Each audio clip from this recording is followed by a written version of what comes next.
starters? Yes, sir. That's just the starters. The main meal is coming up now. Oh my God. Brother David, are you there? Please let me know. Let me know. It looks like, remember, brothers, we're coming from Trinidad tonight. We're coming from Trinidad tonight. And I'm hoping that the signal is going to be good. Oh, man, man's got backup. That's why, one of the names I call this brother 007. This man's dangerous. He's got movements that you ain't seeing, brothers and sisters. Minister Dr. David, man, how you doing, my king? You're on mute. You're on mute, King. Yeah, I'm fine by Lord's grace. I really enjoyed your presentation. I'm actually on 2 devices. That's right? good. One was Back not up. on mute, so Back up. if you Back could hear up, me back clearly, up. that's good. Brothers and sisters, we have our penultimate keynote speaker tonight. And I'm telling you, brothers and sisters, this brother is a brother that I love dearly. I want you to understand what I mean by this. Me and this brother go back decades. Okay, and the brother knows what I'm talking about. We go back decades. This is one of the shining lights. When you hear this brother teach, and I'm not just trying to build him up, this is real talk, man. When you hear this brother teach, it makes you feel like you're just stupid. Like, yeah, damn, this damn fool. Because when this brother teaches, his mind is so illuminated. His mind is so magnificent. He remembers dates, facts, places. This is a brother that's got his PhD in sociology, a double major. Listen to this, man. Bachelor degree from the University of West Indies in sociology and education. He also owns a teacher's diploma, from the Valsin, correct me if I'm pronouncing it wrong, college, now the University of Trinidad and Tobago, okay? This brother is no lightweight brother. This brother, I had to lay a foundation before this brother came on, because I'm telling you now, if you've not heard this brother teach yet, you are going to be hanging from chandeliers that you don't even have in your house. That's what this brother's going to be doing to you, yeah? He is one of the foremost teachers and defenders of Black people all over the earth, and one of the mouthpieces of the Honorable Minister Louis Farrakhan, a man that we all love. We all thank Allah for every single day for that man's teaching and that man waking us up. And so, brothers and sisters, know that there will be no Hidden Truth show if it wasn't for the Honorable Minister Louis Farrakhan, because I was a damn fool. And it was the teachings that gave me some light, gave me some inspiration. So, brothers and sisters, I'm excited. I'm hoping that you're excited, because now we're going to look at the rise of Wakanda and how our international struggle is all interconnected. Dr. David Mohammed, we thank you. We thank you for being our keynote speaker tonight. Thank you so much, Brother Andrew Mohammed, and I am still recovering from that powerful presentation that you shared. It was a breath of fresh air. It's been a while since I've heard you live, and I'm very grateful for your wisdom. I also want to congratulate you for being at the forefront of sharing consciousness with our people in the United Kingdom, where I was born. But of course, my work is based here in the Caribbean now. I begin in the name of Allah, the Beneficent, the Most Merciful. I bear witness that there is but one God. Now, I am very mindful of the time. I'm going to share a screen, use a PowerPoint presentation. And please forgive me in advance for speeding through some of these slides. So I'm just teach gonna... us, my king, teach us. Yes, sir. Brothers and sisters, as the brothers getting ready, if there's any questions, put the comments in the chat line. Sister Samira will check the Q&A box. If there's questions, put it down in the Q&A box, and we will try and go through as many questions as possible. Sometimes Brother David, Samira likes to jump in, and yeah, absolutely. She feels it's right at that time. She may ask you 1 or 2 questions, and then don't lose your train of thought, beloved. Keep it going. Yeah. All right. So my mouth is all yours, King. Yeah. So you're seeing the slide. Absolutely screen? clearly, yes. Yeah, good. So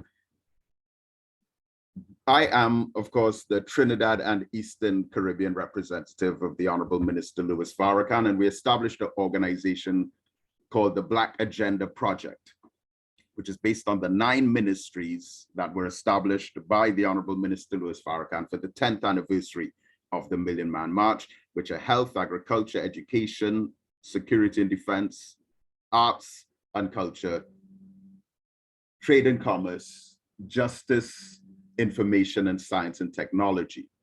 And we have branded this the Black Agenda Project, which was the organization that we acquired land through, 3/4 of an acre of land, and of course, constructed with our own hands with no government support, the Kwame Ture Education Center. We recently launched the George Padmore Youth Academy in Trinidad just 4 weeks ago. And I have to thank Brother Andrew Muhammad for being part of the inspiration behind that, with visiting the Westside Young Leaders Academy some years ago and being inspired to speed up on this. Another one of the projects that we do over in Trinidad is the African Expos. This weekend, we have our 12th such trade fair. Okay, so let's get into our topic. And let me just let you know as well on the side that Trinidad and Tobago, as well as Grenada and Barbados, are currently under a storm watch. So I'm getting messages left, right, and center. All the schools were closed today, all government buildings closed today. So I'm multitasking. So our thesis statement for this presentation this evening is that all Black people are globally connected through an international struggle that is both overt and covert. We're all connected by our history, our heritage, our current condition, our plight, and also by our future. The Honorable Minister Louis Farrakhan said in the study guide series, without struggle, we cannot extract what God has deposited in us. This gives us the potential to utilize what God has placed in us. And so we are placed under difficulty, hardship, struggle, trial, pain, pressure, frustration, and grief to bring out of us the reactionary forces to facing those obstacles and barriers so that we can be great.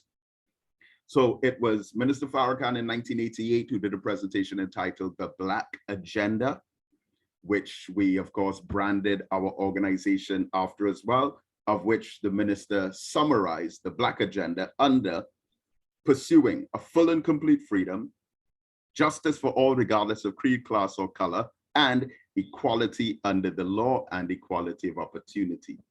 Now, I am going to go completely left field for this presentation into speaking on one particular matter that unites us globally, and that is the issue of our food supply.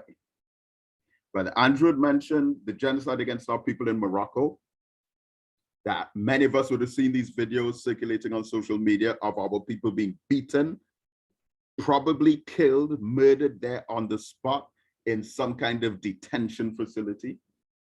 But one of the things about this that we need to be most concerned about is the fact that, and I don't know if any of you would have heard, but while this was happening, there was another story that bears some similarities in the United States, in Texas, I believe it was, where they found 46 people dead in some, I believe it was a container of some storage.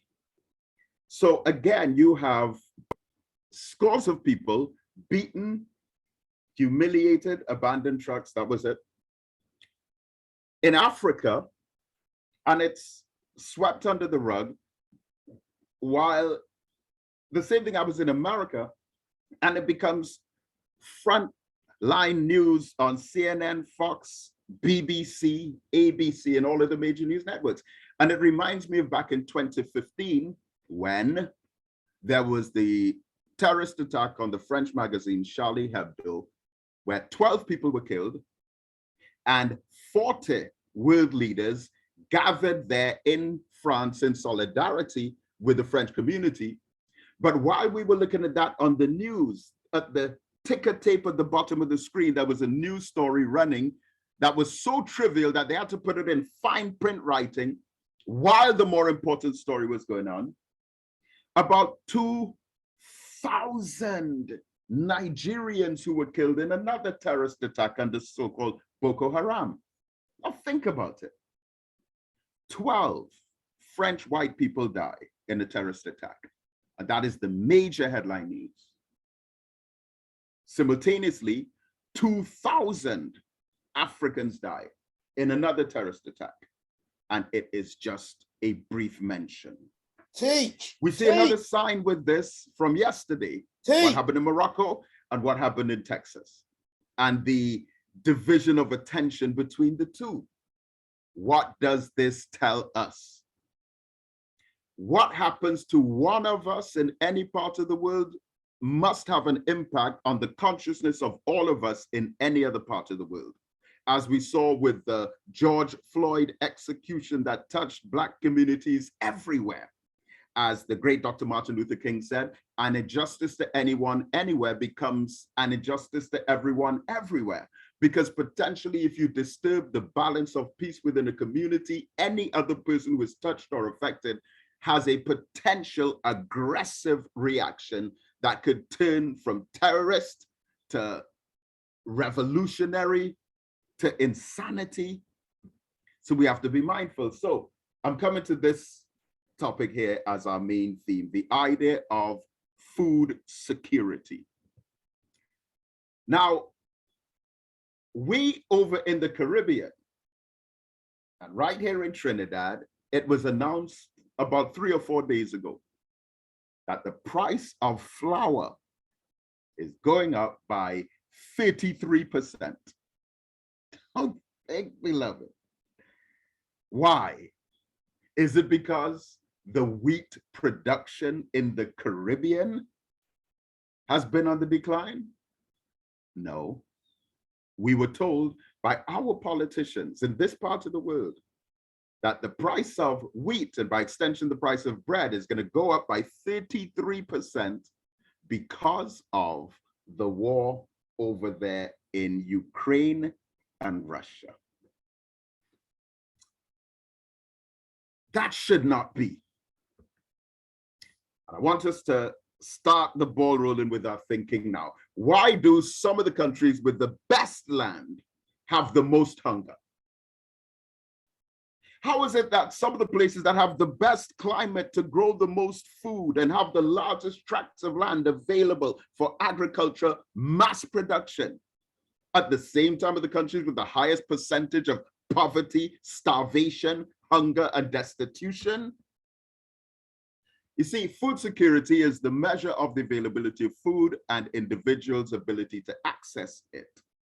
The United Nations Committee on World Food Security described food security as all people at all times having physical, social, and economic access to sufficient, safe, and nutritious food that meets their food preferences and dietary needs for an active and healthy life. So it's good for us to bake homemade bread, as many people do in the Caribbean. But when are we going to start thinking about homegrown ingredients? And that is where our true independence lies. And when we, as Black people across different parts of the globe, can enter into international business, trade, and commerce with one another as communities, as opposed to just governments, then we will begin to experience a different kind of liberation that we have not encountered as yet. The Honorable Elijah Muhammad said, as a people, we must become producers and not remain consumers and employees. We must be able to extract raw materials from the earth and manufacture them into something useful for ourselves. The key phrase here is raw material extraction. Because many of us could go into business and buy and sell goods, buy wholesale, sell retail, But the person who extracted the raw materials to produce and manufacture those goods in the first place is really the one who has economic liberation and financial freedom. And it reminds me of The Art of War, where they talk about the best warrior as opposed to the most popular warrior.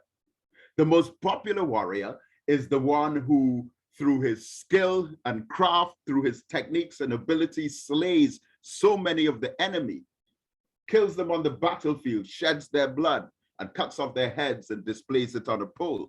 He's the most popular warrior, but he's not the best warrior. The best warrior is the one who can skillfully avoid conflict and confrontation in the first place by ensuring that conditions are present for the perpetual establishment of peace. That's the best warrior.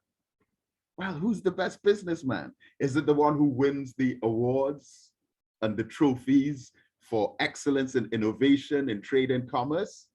Who has made the most sales? Or is it the one who is in total control of manufacturing? As Minister Farrakhan said in the Torchlight for America, manufacturing is the bedrock of independence. But look at it even deeper. The Honorable Elijah Muhammad said to his student, the Honorable Minister Louis Farrakhan, "This is how I want you to think." He said, if we have 30 million Black people who eat one slice of bread with every meal, and they eat 3 meals a day, that's 90 million slices of bread per day, 630 million slices of bread per week, and 37,760,000,000 slices of bread per year. The number one question is now, how much land must we have under wheat cultivation to ensure that our people can have their daily bread? Not how much land must they be cultivating over there in Ukraine or Russia for Black people in the Caribbean to have their daily bread. That's insane. Now look at this image here. This is a picture that represents the work of one of these international aid organizations, who I'm not going to name. But you see a white hand with food and a whole lot of Black hands in want, begging. But the irony is, those Black hands that are empty live in geographical and geological territories that have more arable agricultural land in them, and the white hand with the food represents an area that has some of the worst land.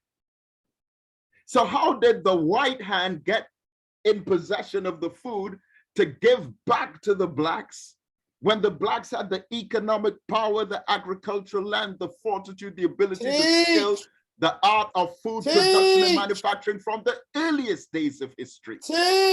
How did it get to this? And why is it that the most hunger and starvation takes place in the same countries where the most food is grown, or that has the most arable land to produce food? Are we so blind to just be looking at the news, monitoring the Ukraine-Russia war, without thinking that we are victims of a kind of war? Because all this talk about race war, right? In some multicultural societies, some cosmopolitan societies, they talk about, oh, be careful, there might be a race war, or they address conflict between ethnic groups. Who's going to win a race war in a cosmopolitan society? Well, Black people will win, because we're the strongest, we can run the fastest, we can lift the heaviest weights, we're the most athletic, right? So Black people would win the race war. Maybe not. In fact, as it stands now, I think we'd lose. Because after day one of battle, with all our strength and skill out there on the battlefield in the war zone, as soon as we come back after day one, we have to eat a meal that was prepared in our enemy's kitchen. And even if the poison doesn't set in day one, we have to go back at the end of day two. So agriculture now is a means of not just securing our future, but interconnecting ourselves as different Black communities across the globe, whereby it's mandatory to do trade with each other. So we ask, who is in control of these food distribution systems? And again, look at these images. All of these are different images that you've seen, by the way, of white hands that are full and Black hands that are empty. And look at the images that they use to represent their cause. Children from either Africa or Asia, starving, hungry, eating out of a bowl on the ground, barefoot, bareback, just some food cooked in mass, and you just throw out a bit in these plates and hand it to these children. Look at these images, and trust me, beloved, I am very mindful about displaying images like this because I know the damage that it has done. But for all intents and purposes of this conversation, I'm showing you this to generate our thinking, because we have to start thinking as producers and manufacturers and not just consumers and employees. Again, the Honorable Elijah Muhammad said, as a people, we must become producers and consumers and not remain employees. He said this would create jobs in production. And we must remember that without land, there is no production. The surplus of what we produce, we could sell. And this would open up areas of trade and commerce for us. Think, beloved, if 1,000 poor people grow $1,000 worth of food in a poor community in 1 year, that is $1 million in added food security. And that $1 million in added food security would be $1 million less in petty street crimes, robberies, and self-destruction. So land ownership is the pathway to wealth. Messenger said in a section of the Message of the Black Man entitled A Sound Economic Program that the farm is the engine of national life. And the most economical way to spend our money is to produce farmland. Not a good way, but the best way. So how is food security achieved? And what could we do to break that cycle of living in these areas that potentially are mass production food zones? But we still have our hands out begging. Now, the United Nations in 1974 hosted a conference on world food security. Now look at this. So food security, as we said, is a measure of the availability of food and access to it. But at this conference in 1974, they gave these definitions and they started thinking about food in a way that we never really thought about food. We never really worried about where our next meal would come from. That's no part of African history. We did not have those kinds of human intervention induced famine in Africa or in the Caribbean. It was food insecurity that caused European explorations to pick up plants and crops and samples of produce from the third world, chemicalize, scientifically modify, and genetically alter in such a way to help ease their fears of white food insecurity. But in so doing, they also established systems of mercantilism, enslavement, colonization, and barbarism to ensure that there was an economic stranglehold on global food supplies. So in this Committee on World Food Security, they said the availability of food irrespective of class, gender, or region is another feature of food security. And they say there's evidence of there being food insecurity for thousands of years. Yes, for 6,000 years. And they talk about ancient China and Egypt reducing food from storage. This is the conference in 1974 where they were in there worrying about where their next meal is coming from. Look at that. Hundreds of white people representing governments in all those European countries and other countries around the world coming together in fear of not having a food supply. At this conference, again, food security is partially defined as the availability at all times of adequate, nourishing, diverse, balanced, and moderate world food supplies of basic foodstuffs to sustain a steady expansion of food consumption and to offset fluctuations in production and food prices. So part of food security here is not just having food, but if there is an unstable financial situation where the prices of food is fluctuating and you are eating, but someone else is deciding on the prices of what you're eating, then you cannot be secure. So the United Nations and the European governments in particular felt that part of their survival and this looming fear, as Dr. Francis Cress-Welsing would have spoken about, of white genetic annihilation, they had to interfere with food distribution systems, again, in a way that we don't even think about. So in 1996, they had the World Food Summit, where once again, they revised this definition of food security. And they said food security exists when, again, all people at all times have physical and economic access to sufficient, safe, and nutritious food to meet their dietary needs and food preferences for an active and healthy life.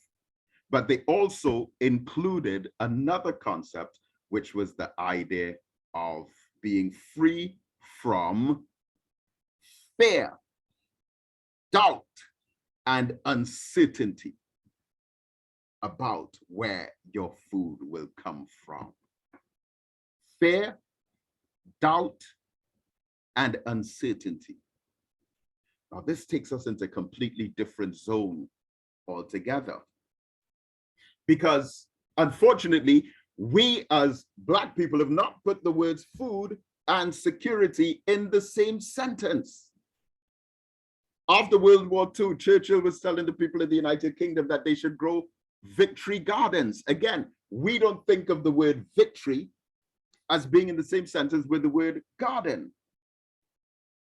And in terms of food security, if you have a society where many people don't have anything to eat, and you have an elite bourgeoisie minority ruling 1% who have more food in storage and more wealth to feed their families for several decades into the future, and both groups coexist within the same society, capitalism sees the solution to that as the rich building higher walls around their homes, putting up barbed wire fencing, having more security patrols, police patrols, hidden cameras, CCTV, burglar alarms, burglar proofing, and all kinds of technology and security infrastructure to protect their material possessions. But if they took some of the money that they would use to spend on security infrastructure and use it in the pool to help equally distribute the resources and the wealth of the society and ensure freedom, justice, and equality, which the Honorable Minister Louis Farrakhan said was the basis of the Black agenda, then they would not have to put up the fence and the barbed wiring and the high wall and the CCTV, the hidden cameras and the burglar alarms. But that's not how capitalism causes the wealthy to think. Capitalism is the essence of slavery. And so under capitalism, if you have some who have, and then you have those who are called the have-nots, rather than the haves sharing part of what is in their possession with the have-nots, no, they will get more and add that excess or surplus to the already existing excess that they have. And while there are those with nothing, If the rich get more, they again add that more onto the already existing, increasing and expanding surplus and excess that they already have, so much so that they have to invest some of it in foreign countries, in overseas banks. And some of the white Caribbean elite in this part of the world have so much wealth in one country that it's almost as if they've saturated their ability of ownership, that they have to start buying up properties in other countries, while there are those starving, suffering, hungry, poor, ragged, naked, and out of doors in the societies in which they live. So why did we not know, for example, before, that Ukraine and Russia were responsible for such a large percentage of the world's wheat and grain production? Should we not have known some of this? Now, let me run through this really quick. Ukraine apparently is the world's fourth largest grain exporter. They have 30 million metric tons of grain in storage waiting for export, and farmers are now scrambling to build temporary storage, but time is short. In July last year, Ukrainian farmers started the summer harvest, but many feared they will not have anywhere to store the new grain in September if Russia's export blockade is not lifted in time. Doesn't this sound like a white issue? Doesn't this sound like a European problem?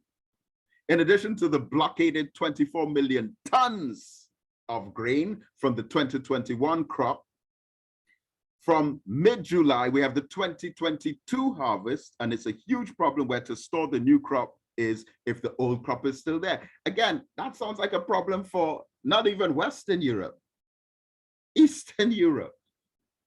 But how on earth did this become a major problem for Black people in the Caribbean? How is what's happening in Ukraine and Russia affecting us over here? A report suggests that a fifth of Ukraine's grain elevators have been damaged or fell under the control of Russian forces. All of those problems. With bread, something that all of us eat. So, if so many of us eat bread, should we not know something about its manufacturing and production? And shouldn't we know something about the alternatives to it that are just as healthy? So again, it's good to make homemade bread, but what about home-grown ingredients? So the Honorable Minister Louis Farrakhan, in the Time and What Must Be Done, part 36 on farming, he said, and let's think. The minister said, for the ex-slave, land ownership is the basis of independence and the pathway to wealth.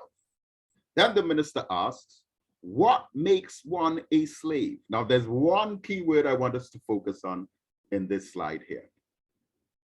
Minister Farrakhan said, one of the things that the Black codes and the slave codes did to Black people was that we had no right to own land.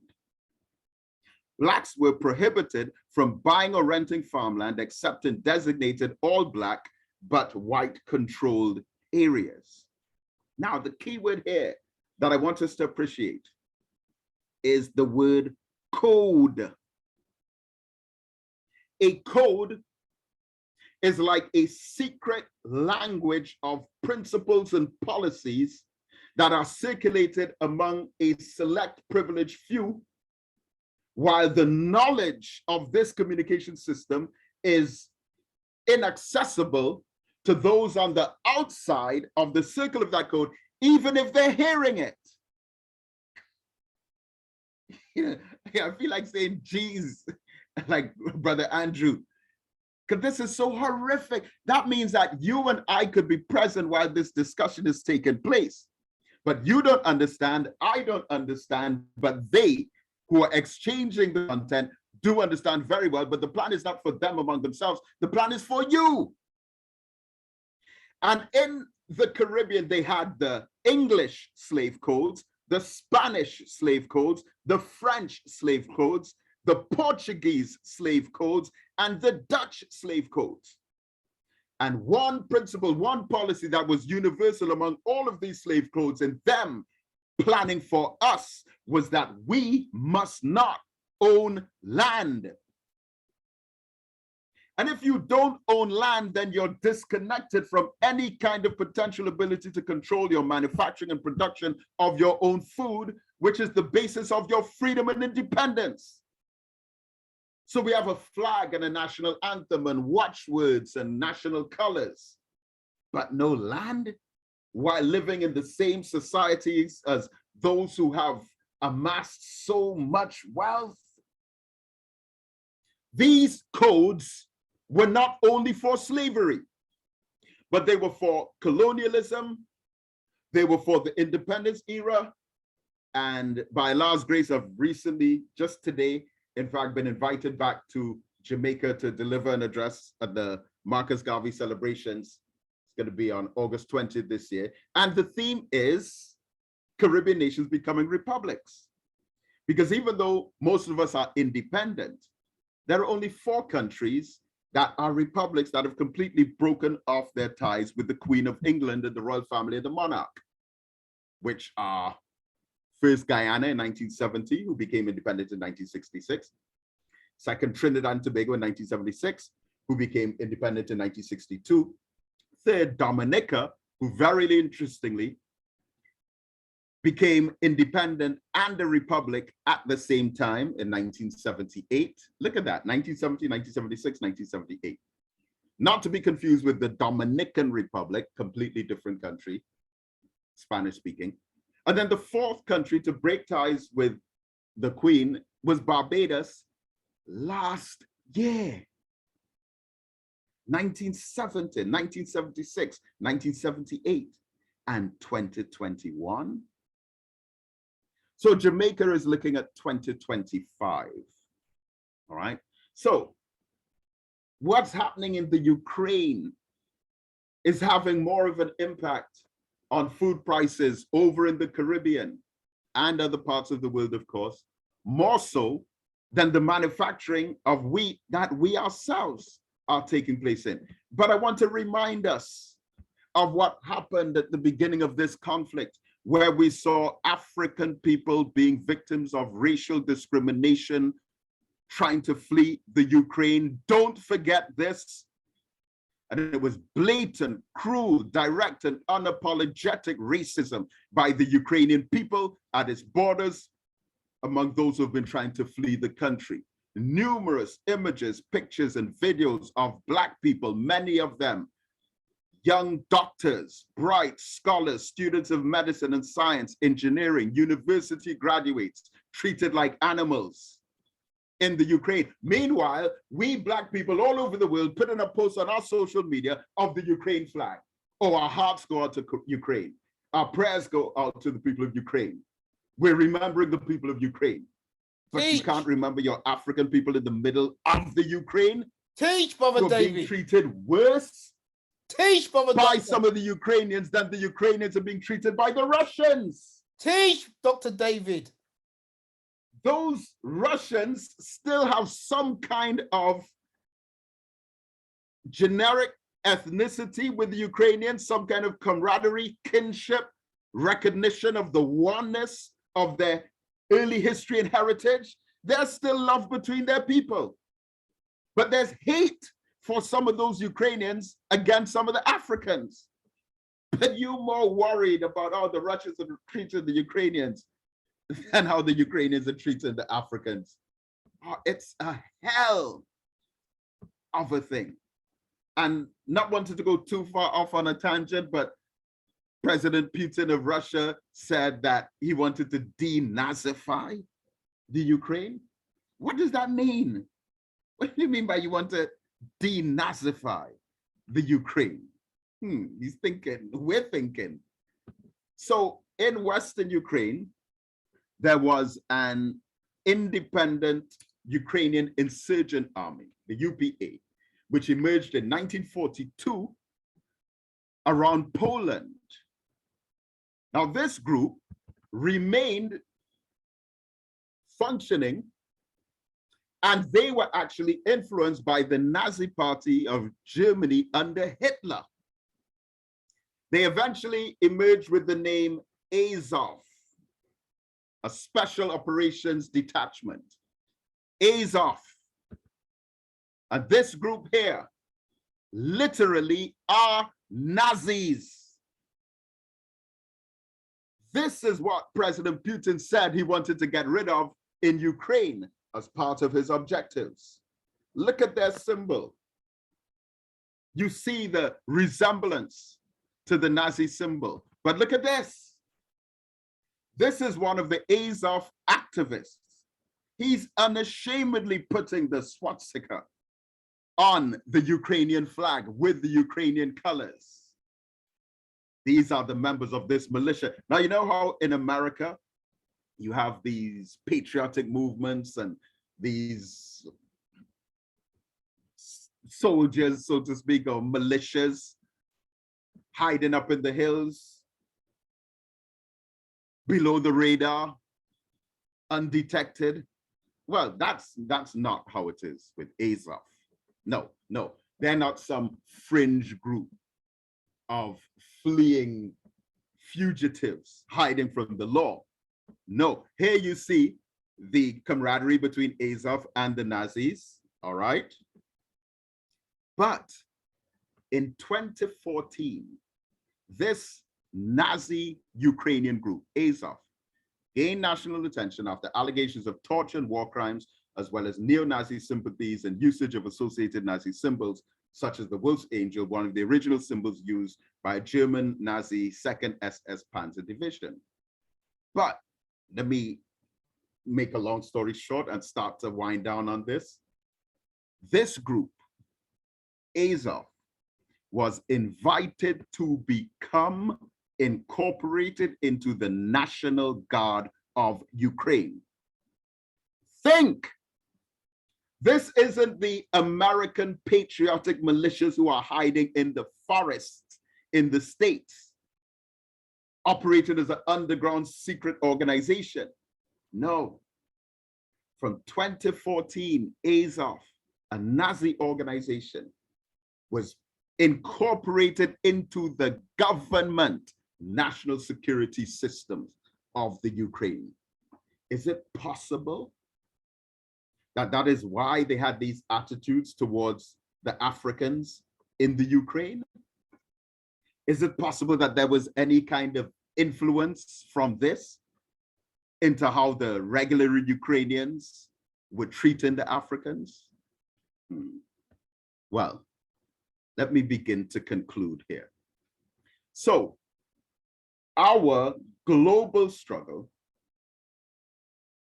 must be supported by two key pillars of our international community and our diaspora: the African Union and CARICOM. Now, understand this. I do not support any politicians. I have never voted in any political election. I've never supported any political party. And I'm very much aware of the corruption in governments in Africa as well as in the Caribbean. But our responsibility in this is as grassroots movements. So they established the Federation of the West Indies in 1958, the Caribbean Free Trade Area in 1968, CARICOM in 1973, Organization of Eastern Caribbean States in 1981, Association of Caribbean States in 1995, and the CSME, the CARICOM Single Market and Economy. And the four pillars of CARICOM: Dr. Eric Williams of Trinidad and Tobago, Prime Minister Michael Manley of Jamaica, we had Forbes Burnham of Guyana, and the great Errol Barrow of Barbados. These are the four men who established CARICOM. But CARICOM today is emerging into the single market and economy. We are already a single market. That's the CSM that was established in 2006. But we're still looking forward to establishing the single economy. One currency, one passport, one military, one system. We already have the CCJ, the CARICOM Court of Justice, where we're replacing the Privy Council in England. Imagine we Black people have problems over in the Caribbean. And then in order to get final arbitration in those cases, we have to go to the United Kingdom. when we still have our court here. And I am embarrassed to say that with 15 full members of CARICOM, to this date, only 4 of them, or 5 now, are full members of the CCJ or who have the CCJ as their final court of appeal. And I'm also ashamed to say that even though Trinidad and Tobago was the 2nd country to become a republic, and the headquarters of the CCJ, the Caribbean Court of Justice, are in Trinidad, on Henry Street, Port of Spain, right across from the university that I lecture at, Trinidad does not have the CCJ as its final court of appeal. And guess what? The biggest political corruption case probably in the history of Trinidad, the Piarco Airport scandal from 22 years ago, was just thrown out. It's the biggest political corruption scandal in Trinidad history. It was just thrown out this week by guess who? The Privy Council. So the Honorable Marcus Messiah Garvey said, a people without a knowledge of their history is like a tree without roots.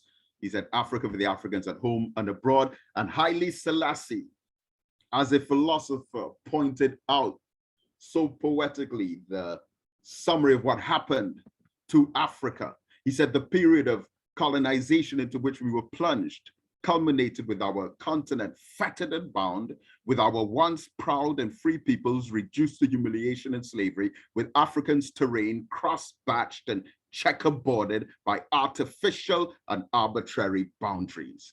And a lot of those artificial boundaries are our ideas of division and differences, self-hatred, and being on the pathway of self-destruction in our own brainwashed minds that we have to correct. So last year, September the 7th, was the first ever Africa CARICOM Summit. First time ever in history. The Europeans meet with each other all the time. The members of the G7 all the time. The G20, they're always getting together. But here, for the first time in all these thousands of years, Africa government leaders and Caribbean government leaders came together in a summit. And they raised the ideas, the consciousness of Pan-Africanism, how we must reconnect between Africa and the Caribbean. And over the last couple of years, and these are very positive signs, and sometimes we have to resist the temptation to unnecessarily criticize when something good is being done. Trust me, we have the politicians on the ropes, but something like this was highly commendable. And they decided, even before this summit, that many Caribbean citizens, starting with Ghana, don't need any visas to go to Ghana. We are recognized as family, and Professor Hilary Beckles of Barbados, of course, established the 10-point plan of action for reparations, which are 1, a full formal apology, repatriation for those who desire it, Indigenous Peoples Program, the establishment of cultural institutions, the public health crisis for African people. 6, 7, and 8 were illiteracy eradication, an African knowledge program, psychological rehabilitation, debt cancellation, and the transfer of modern technology. And now these are being considered by governments. But again, grassroots movements are more important, because that reparations plan was signed on March the 11th, 2014. And to the best of my knowledge, from then to now, there's only one prime minister still in office from 2014, who's Prime Minister Ralph Gonsalves of St. Vincent. So the fire has to be kept burning by grassroots movements and organizations that are lighting a flame under the current governments so that they don't forget these commitments. And so CARICOM is a major pillar in this global struggle. CARICOM is really the only part of the African diaspora that has constitutionally considered reparations with the antagonists or the protagonists being the same people in control of the legislation. So the forum between Africa and the Caribbean, some of the points that they agreed on every year, September the 7th is going to be Africa CARICOM Day. We want to host something on that day online because we cannot afford for our people to forget. I can assure you many of the Caribbean leaders right now probably aren't even thinking about it, but we must keep this fire burning. There's a special link between CARICOM and the African Union, multilateral air services between Africa and the Caribbean, because right now, I, as an African in the Caribbean, if I want to go back to Africa, I have to come to England and pay literally double the money to get back to my home where they kidnapped me and took me out of. And they didn't ask for my consent. So if someone kidnaps you and puts you in a house, and then tells you you have to pay for the house that they kidnapped you and put you in, and they refuse to send you back, then they're double a criminal. Signing of double taxation agreements, removal of visas for Africans to allow hassle-free travel, establishment of a regular weekly direct flight between Africa and the Caribbean. Do you know that will be historic if that happens?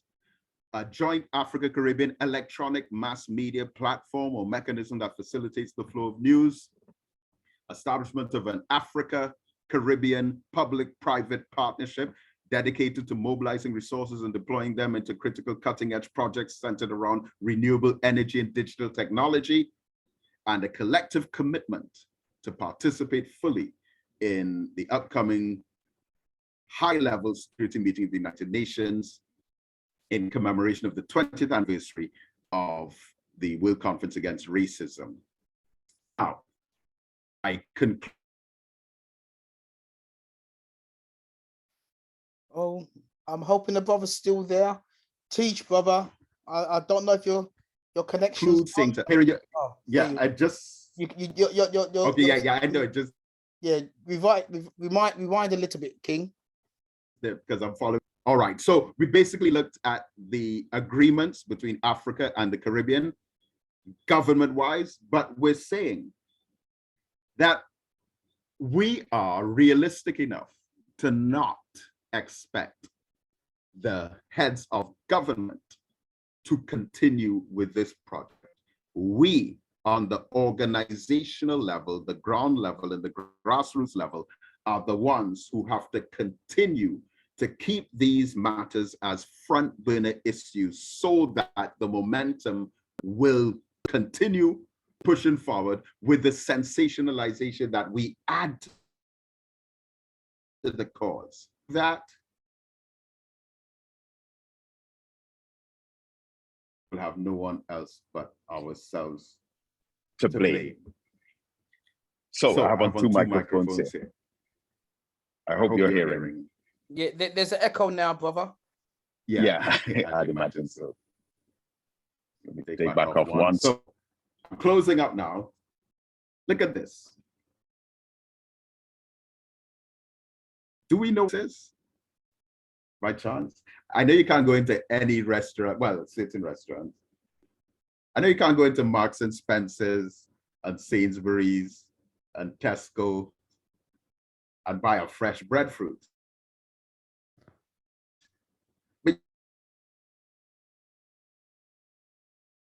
Damn. You know what's wrong? But yeah, David. All right.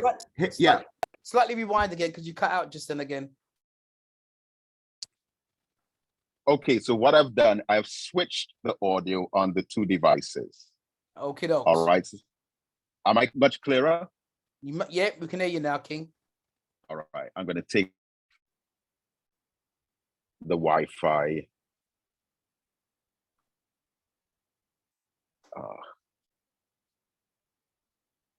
This is great teaching, brother. That's why. Praise be to Allah. That's why we're dangerous, brother, because with people like you come on this platform, it's about awakening the hearts and the minds. Teach us, King. Carry on. Yes, sir. So this here is a breadfruit. I think the white people call it jackfruit. But this is apparently the only starch, and I'm using the word ground provision generically. because this grows on a tree. We had a conversation with the management of the Salam restaurant about this here, breadfruit, because this, which grows in abundance all over the Caribbean, is said to be the only starch, and you can research it for yourself. It is the only starch that reduces blood sugar for diabetics. Now, I know, again, trust me,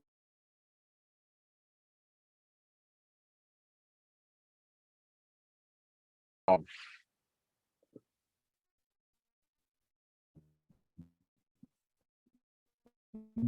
medicine. Oh, my king, my king, my king. Your system's gone. Oh, Is this any damn. better?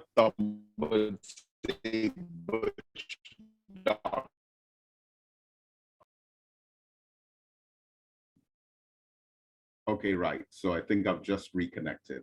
Okay. Right.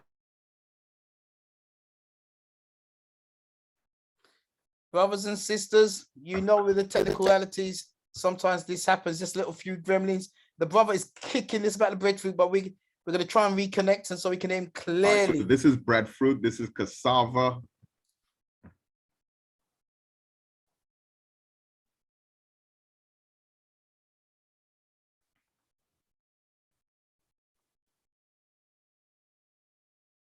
This is edos. This is yam.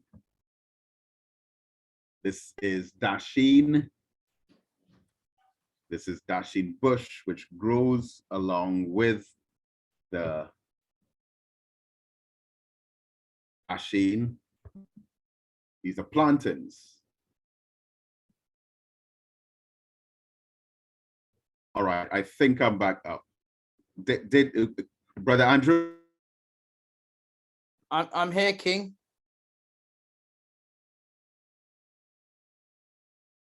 Damn. No, let me say this.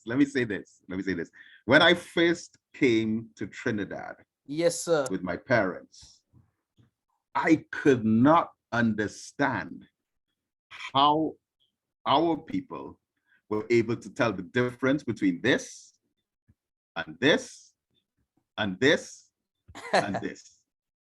To me, they all look all like the same. yeah, all the same, you know. But you show me a potato, I'll say, oh yeah, I know that one. But so this is the breadfruit, cassava, edos, yams, dasheen. And this is the dasheen bush, also known as callaloo, which grows with the dasheen, which is very popular. You go into some of the high-end restaurants, they serve it as soup, callaloo soup. Now, the point that we're making is all of these, beloved, you can make flour out of.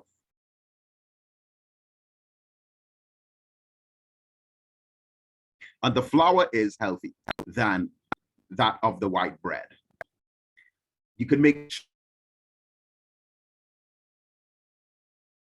chips out of plantain. Instead of those potato crisps with time, you can make plantain chips, you can make cassava chips.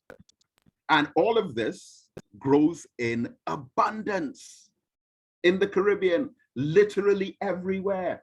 I have had so much of this food growing in my own backyard that I didn't even know about. These right here right now, we have growing at the Kwame in abundance. They grow everywhere. But instead of mass producing these, we waiting for the war to end between Russia and Ukraine. It's insane. So we have the wisdom on the best foods to eat. We have food growing in abundance, but we have to connect our communities.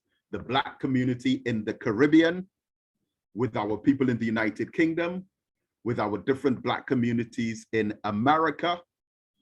And of course, we have to reconnect with Africa.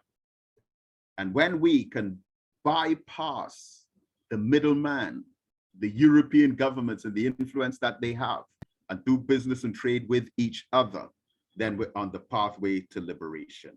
Minister Farrakhan said Black people were forbidden to sell farm products like flour, cotton, hay, rice, peas, wheat without written permission from a white, disallowing independent, two concepts that we don't put in the same sentence either, agriculture and business, right? And then the minister talks about how much land we had right after slavery, 16 million acres. And almost 100 years later, Black farmers have only 4 million acres. How did we go from 10 to 4 million acres in 2010? Right? So we must do for self, we must acquire land.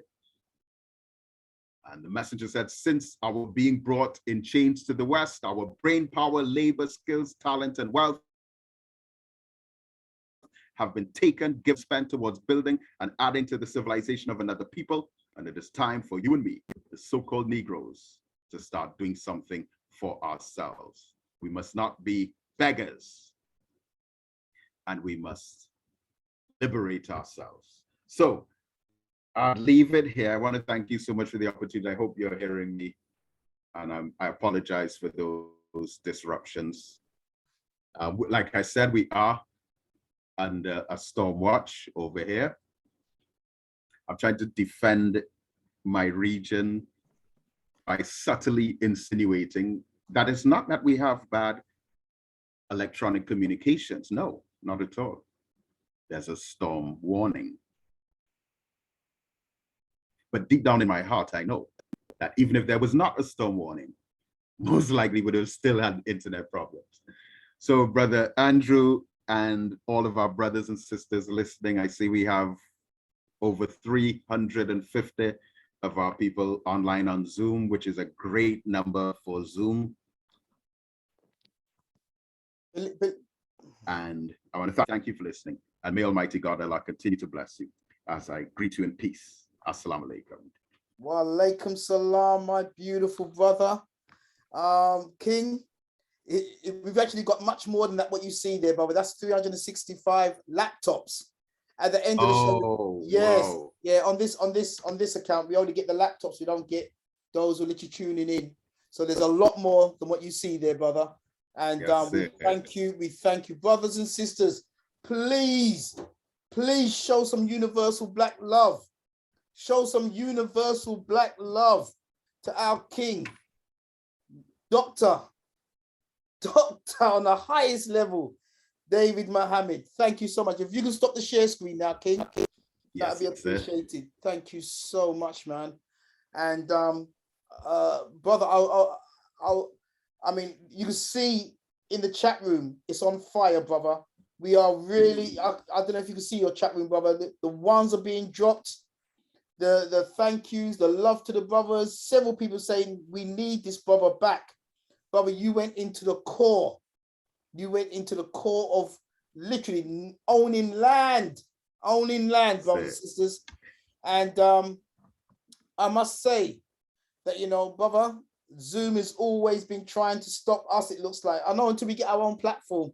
Because I'm Brother David, we've been literally, Zoom have literally been holding back a lot of our people from getting online. It's been crazy. Thank you, King. It's been absolutely crazy. And they apologized to us this week, saying that everything's now sorted out. And yet I'm still getting texts and reports from several people saying they still can't get on tonight. Can you imagine that? But you know what? We don't stop. We keep moving. Sister Samira, are you there? Brother David, you killed it today, brother. We need you back again. Would you like to go through the questions of our brother? Yes, please. First of all, if I can just oh, you can't hear me? We can hear you clearly. Oh, I thought you said, where have I gone? I was like, I am here. Sorry, I was applauding.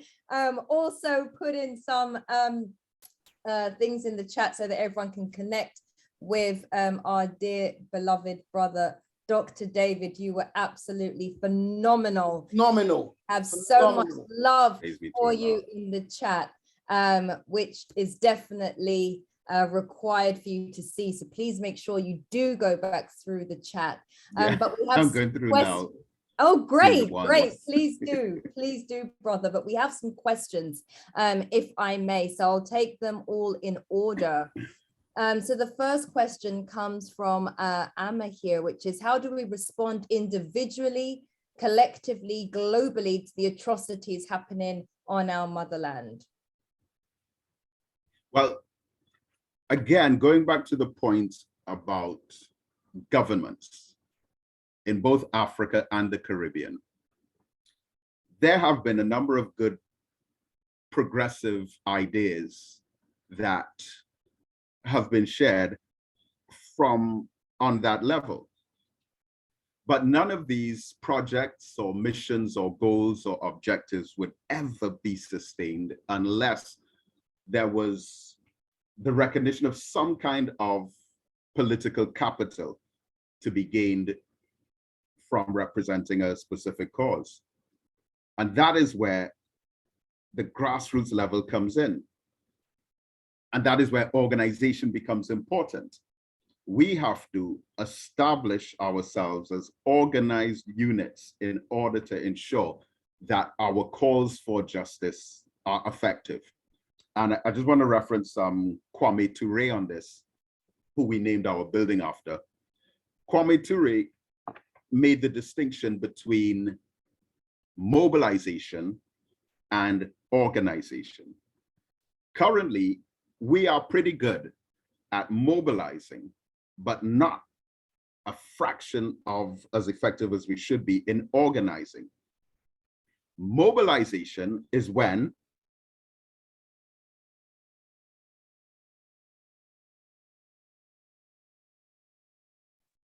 Be patient, everyone. we Be have been arrested patient. by the police. Be patient. Brother David, if you can just I'm hearing repeat, this. we Yes, lost yes. you as soon as you were about to explain the Yeah, I distinction. know. I'm actually hearing what is going through because I'm monitoring on 2 devices.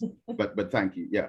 So Kwame Ture made the distinction between mobilization and organization, where he said mobilization, for example, a brother loses his job, we mobilize.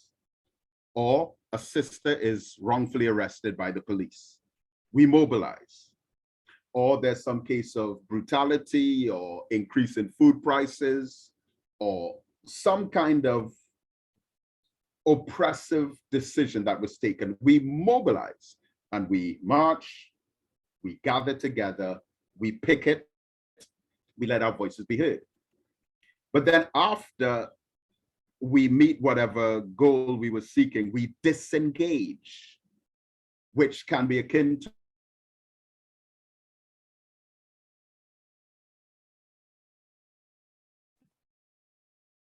We have to really. going. Oh, wow. Back. Yeah, right. So I'm hearing myself again now. Yeah, sorry. But that's mobilization. But organization is when the brother loses his job or the sister's arrested by the police or there's mass retrenchment or some oppressive decision made, we already have systems to ensure, we already have systems in place to ensure that we can yield, exercise, and demonstrate the power needed for us to collectively influence the decision makers. So if we're organized, it's like we perpetually stay in a station. So if we're organized, it is like we are perpetually remaining in a state of organization. So the solution to that is to organize. And Kwame Ture died saying 3 words: organize, organize, organize, organize, organize. Perfect. Thank Thank you. you so much. Thank you. Another question that's come from Sister Essie is, with seed banks and GMO emerging in the US and Europe, what will be the best way for Africa and the diaspora or diaspora smash this global biotech approach? Well, as the Honorable Minister Louis Farrakhan said in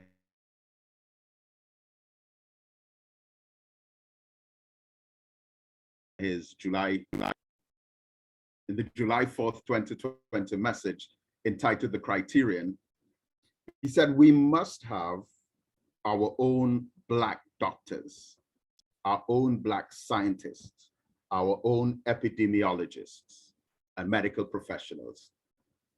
The same applies to any occupation, profession, avenue of technology, means of manufacturing or production. And this is why this was point number 10 in the CARICOM 10-point plan of action for reparations. It was the transfer of technology. Now, a lot of us, out of all 10 points in the CARICOM reparations plan, that one is probably the least visible, but at the same time, possibly the most effective. And we use the example of chocolate. So we grow cocoa in Grenada. Grenada has some of the best cocoa in the world, in Trinidad as well. And we export it. We keep some for ourselves. We export the rest, say, to the United Kingdom. We produce a chocolate bar in Grenada and we put it on our supermarket shelves. Meanwhile, that we export to England, they also make a product and they wrap it in a paper that says Cadbury's or Hershey's or Mars or Snickers or whatever it may be. And then they ship that back to us. And they put it right on the supermarket shelf in the Caribbean, right next to the product from Grenada. Now you put a bookmark there by trade, commerce, business, manufacturing, and production, and go to education. So we have had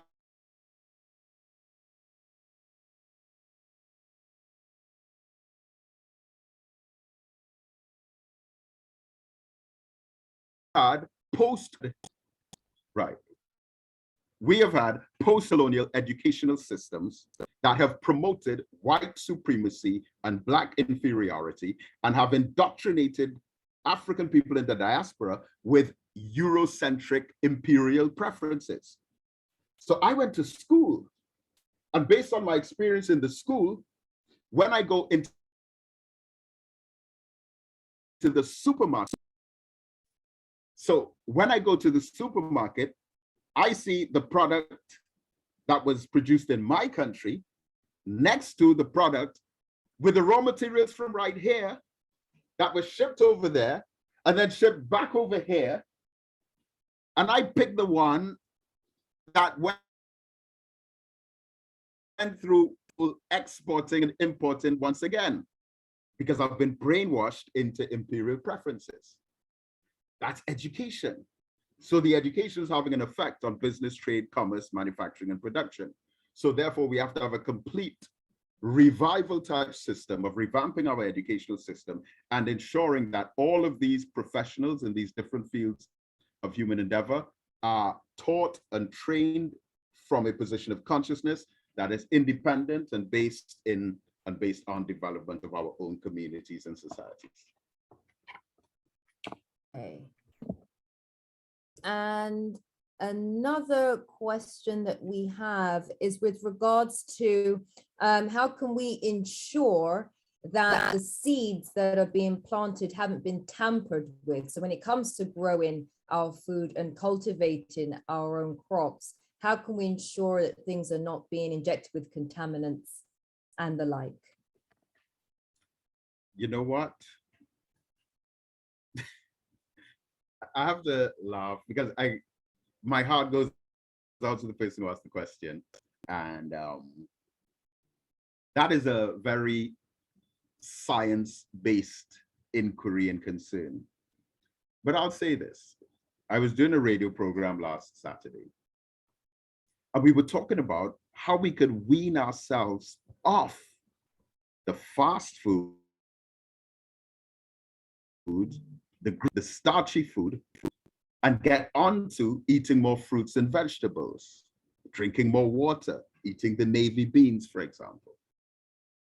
And a brother raised, he gave a contribution saying, words to the effect of, but you know, when it comes to the fruits and the vegetables, said there are a lot of chemicals that they put in that can be harmful, that might, say, compromise the nutritional value or the full nutritional value of these products. And my response to him was, and I kind of equate this with the question that was asked by our beloved listener. So my response to them was, we are going in steps and stages. If we're still, up to this moment, hooked on the fast food, the greasy food, the poisonous food, and we're finding criticisms about the healthy food, then we're out of sequence. So let's wait until we achieve step one, which is to get off the bad food and onto the good food. And then when we get onto the good food, among the good food, we can get to the better and the best food. But if we're still hooked on the poisonous food and we're finding reason the best food, then it doesn't help our cause too much. So I'm not saying that it's exactly what the person is asking about the seeds and so on, but let's get seeds first, and then when we establish a culture of agriculture among ourselves, then we can fine tune what we're doing. Yeah. Wow, brother David. Brother. Thank you. Thank you, brother. Thank you. Brothers and sisters, do you believe that we need brother Dr. David on the platform again soon, real soon? Let me know in the chat room, man, because brother is here. You hear the way that he answered the question. We had one or two more questions, to be honest with you, but because of the connection problems, that's why we're going to have to curtail it at the question point. But David, there is so much more that people want from you, brother. It was absolutely amazing, and you are a living example of the most honourable Elijah Muhammad and the Honourable Minister Louis Farrakhan. You are an embodiment of the principles of liberation right now here. And brother, again, it's people like you that make the Hidden Truth platform a powerful platform internationally. And we want to thank you. We want to make sure you're back again. And next time, brother, I would love for you to really, because you're very humble, brother, but next time, for just those who may not have seen your works in the Caribbean, give us a tour and give us a journey of how you literally built, ground up your own, the community come together and building your own community building, and the events that you do there and the connections that you do. I would like, hopefully next time, that you take us a little tour through that, because I think that would be a motivational aspect, an inspirational aspect. But gaining land, that's what I'm taking away from what you're saying today. We need to be landowners, brothers and sisters, and produce the ingredients that we're putting into our mouth. We need to do it, okay, and be the custodians over that. Brothers and sisters, Brother David, before we move on, is there any last words you'd like to say to the community? Well, I just would like to thank you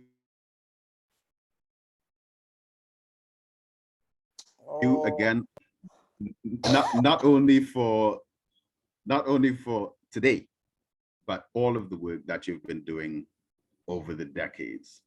And I'd like to invite our viewers and listeners to visit our website here, which is www.blackagendaproject.com. blackagendaproject.com. Right. And from there are links to our online radio station, Everything Caribbean and Global, regarding the African diaspora. Also, my books are available on the website. Oh, wow. And updates. All right. Yeah, no worries. Once again, www.blackagendaproject.com. Fantastic. brothers and sisters, that's Dr. David Mohammed you just heard there. And just to let you know, Baba Doctor, I've seen in the comments, we've got Professor Earl Taylor, who's one of the ambassadors from Jamaica. He's the ambassador from Jamaican ambassador from Namibia. He's been dropping comments, and I'm hoping he's a phenomenal follower of the Hidden Truth platform. And I'm hoping that when you go to Jamaica, that you can link together, because he's got the political world and the economic world. He's a phenomenal brother, and I've seen him comment whilst you've been talking. So it looks like you've really inspired him, and he's doing big things in Jamaica and in Africa. So I'm hoping, Professor Hurl, if you're listening to this, please make that link. Dr. David, make that link with each other, because I believe that you two will be a whirlwind in Jamaica together and linking up the Caribbean islands. Absolutely fantastic. Brothers and sisters, this is the Hidden Truth. You don't know every single time. This is the Hidden Truth platform, brothers and sisters. And